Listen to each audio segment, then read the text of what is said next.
Sziasztok! Remélem nem ijesztelek el titeket nagyon hamar, de mint minden sportnak, a triálnak is van egy elméleti alapja, amit hogyha elsajátítotok, sokkal könnyebb dolgotok lehet a későbbiekben. Ez a videó a többihez képest igencsak száraz lesz, de biztos vagyok benne, hogy az összkép megértésében sokat fog majd neked segíteni. De ha még nem találkoztál volna a triállal, röviden átbeszéljük, miről is van szó, és utána áttérünk a technikák elméletére. Tehát, a triál egy kerékpáros sportág, amelynek van egy utcai, trükkökkel kevert ága, amit üléses triálkerékpárokkal űznek, és van egy versenysport ága, amit ezzel a furcsán kinéző ülés nélküli triálkerékpárral űznek, és ahol nem trükköket, hanem technikákat alkalmazunk. Mi az előbbivel a videó egészében nem foglalkozunk, minket csak az utóbbi, a versenyzés érdekel. A triál lényege az akadályok leküzdése. Egy versenyen több, általunk szekciónak nevezett akadálypálya fog majd várni, amiket úgy kell teljesíteni, hogy csak a külső gumi érhet a földhöz vagy az akadályhoz.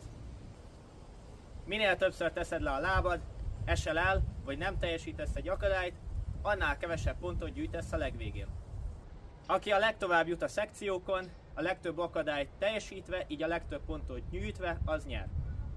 Egyelőre erről ennyit, a triál kerékpárokkal és versenyekkel majd egy külön videóban foglalkozunk.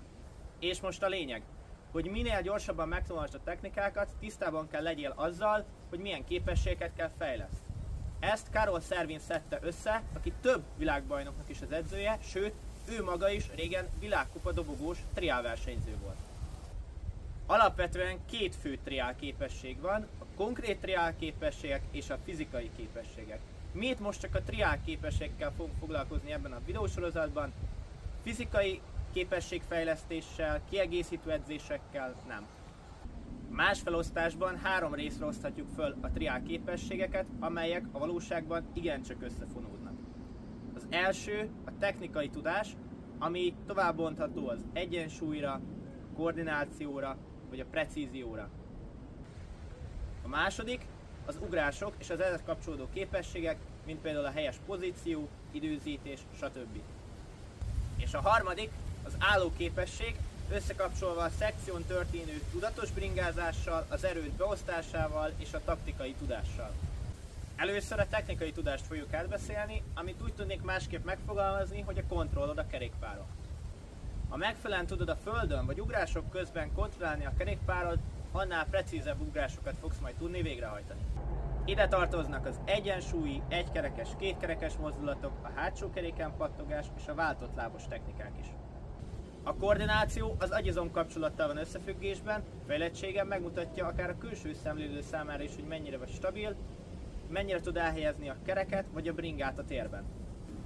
A jó koordinációval összefüggnek a törzsben lévő izmok, hiszen ezek kötik össze a végtagjainkat. Személyes sztori, hogy régen elkövettem azt a hibát, hogy sokszor csak ugrások voltak az edzéseimben, pedig minden edzésben kell legyen egy úgynevezett technikázós rész is. Ez mit is jelent?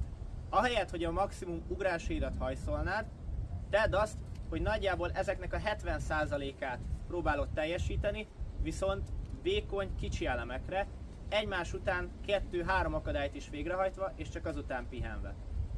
Illetve ha tudod, hogy melyik rész megy a legrosszabbul, azt tudatosan gyakorold az edzéseken. A legtöbb ugrás, amivel a videósorozat második felében foglalkozunk majd, korán sem arról szól, hogy ki az erősebb. Az ugrások során az elugrási és beérkezési pozíció is például rendkívül fontos. Emellett nyilvánvalóan az időzítés is, hiszen a legtöbb ugrás kevesebb mint 1 másodperc alatt megy végbe, tehát a 10 másodperces döntések is rendkívül fontosak. Az elmúlt években elterjedt elsőkerekes ugrások a tökéletes példái annak, hogy mi is kell egy igazán nagy ugráshoz. Nagy szintű precízió, sebesség, időzítés és megfelelő pozíció a kerékpáron. Természetesen bizonyos magasság fölött elengedhetetlenné válik a fizikai erőfejlesztése is, de ahogy már mondtam, egy korábbi részben ezzel mi a videósorozatban nem foglalkozunk. Az állóképesség fejlesztésének célja, hogy fent tudjuk tartani az erőnket a szekció utolsó akadályáig is. Ez a rész különösen összekapcsolódik a versenyzéssel, a mi célunk az, hogy az ugrásaik hatékonyságát növeljük, a felesleges mozdulatokat pedig csökkentsük. Fontos tudnod, hogy mikor legyél laza és mikor feszes, mikor használj erőt és mikor ne. Természetesen, ha az edzéséden folyamatosan pihensz az ugrások között, ezt lehetetlen fejleszteni. Emellett, ha már eljutottad egy trial versenyre és már tanulmányozod a szekciókat, tervezd meg az útvonaladat is, hogy és miként fogsz elhaladni az elemek között, és azokon minden akadályra legyen egy A, B és akár C terved is. Alapvetően törekedj rá, hogy a könnyebb akadályokat próbáld meg gyorsan és lazán teljesíteni, közepeseket minél inkább fókuszálva, hogy nehogy buta hibákat követhessel, és a nehéz akadályok előtt próbálj meg egy picit akár pihenni is. Mivel ezekhez maximális erőkifejtés szükséges, Carol Serwin egy előadásában úgy fogalmazott, hogy a szervezetünk elsődleges energiarendszerének 3 másodpercre, a másodlagosnak pedig kb. 8 másodpercre van szüksége ahhoz, hogy újra feltöltődjön. Ezért ennyi pihenés egy nagyobb akadály előtt szükséges lehet. A jelenlegi versenyrendszerben ennél több pihenésre nem lesz lehetőséged, különben nem fogsz végérni a szekción. Illetve nagyon fontos tudnod, hogy mi az az akadály, ami túl nehéz ahhoz, hogy teljesítsd. Ilyenkor alkalmazhatsz taktikai lábazást és egyéb trükköket, de ezzel most nem foglalkozunk, sokkal inkább majd a versenyzéssel kapcsolatos videóban. A videó végére pedig egy tipp.